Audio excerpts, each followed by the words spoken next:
With the release of a new film in the franchise, it was about time to finally watch Now You See Me for the first time to see what tricks it had up its sleeve.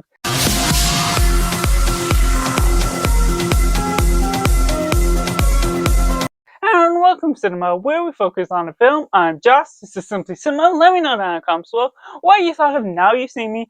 Are you excited for the third film? And how does this franchise pull off as a whole? This is going to be a spoiler-free thoughts, so taking it right into it, following about the story of the structure where this FBI agent and this Interpol agent is following about these illusionists that are taking over the stage, stealing money from bank accounts across the world, and being able to get away with all that this investigation is taken full of.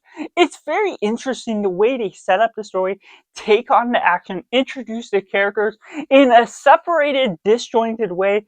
These four different illusionists, magicians, doing their own solo acts, being brought together, pulls about something very compelling, bringing about the action. The editing is quick, the pacing to this film is energetic, and this is something that pulled off a pretty solid star cast to the mix. What we get out of Woody Harrelson, Isla Fisher, Michael Caine added to the mix, Jesse Eisenberg, and following about all these other mixes with Mark Ruffalo just as well, you're getting something that's a great combination, not only with a team of illusionists, but these side detectives, this Interpol officer, other people that are added into the mix, that they have supporting roles that are much bigger than I would have expected.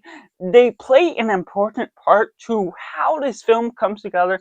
The closer you look at the image, the way they pull off the story is like a magician's act because of how it manages to throw you off with the story, how it's contrived into this all sort of mess that feels clean cut by the action, by all the tricks they use as fights throughout the film, and it's done cleanly because of the nature of this isn't necessarily an action film by its own merit. It's not all about the blood and gore or anything about that, but the nature of this mystery that you follow about all the way becomes pretty intriguing to show all these flashy stunts. Louis Leterrier is a great director that I wouldn't have expected from this, but the way you see the camera pan on throughout all these different action scenes, you see that the production is of high value. The camera shots, the visuals, it's pretty fantastic for the nature of what you're doing as a whole. On top of the fact you're getting charismatic ideas and characters clashing tides with each other, whether it's for good banter or for fights that they can't necessarily get out of until the end, trying to uncover what all this mystery of the eye that is all knowing of the magicians, connecting this to something that becomes very endearing, having so many different twists coming about all along the way that really engages with your attention. Now, there's certain things that could really offset what's going. There's certain amounts of contrived instances that can feel a little convoluted to some people, possibly, but otherwise, the capture of the story is really well typed within the way that its editing is stylized in a fashionable manner, which takes me into the positives. Overall, I have to admit, I love the production to this film. It was catchy, the action was brilliant, and for a first time viewing, I was just engaged throughout what we're getting of all of these magic tricks.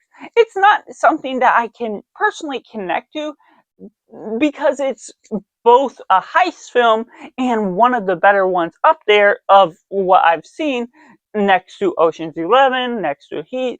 But the way you're stylizing this film is most fashionable within the way that they're intricately bringing in this cast and having a good time throughout what you're pulling off with all the stunts, with all the magic tricks that you're trying to trick the audience with, both on screen and in the story itself. So the way you're intricately flowing on through the story, I love the way they're panning on through the camera moving.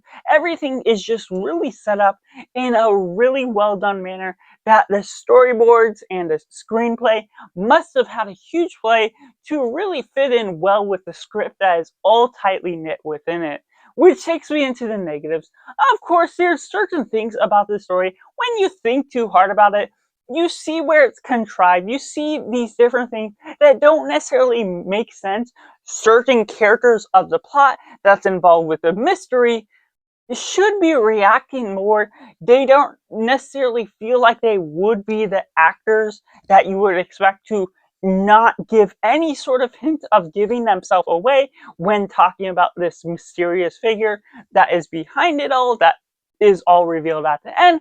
But otherwise, there's something that, well, it's clean cut, it may be too flashy for some people for the way you're pulling off the things. It was kind of that way in the way that I was viewing it, which kind of benefited my viewing experience because I wasn't necessarily bothered by certain moments of how they were drawing me in. But at the same time, I see where they are distracting you from some of the convolution that is being brought forward.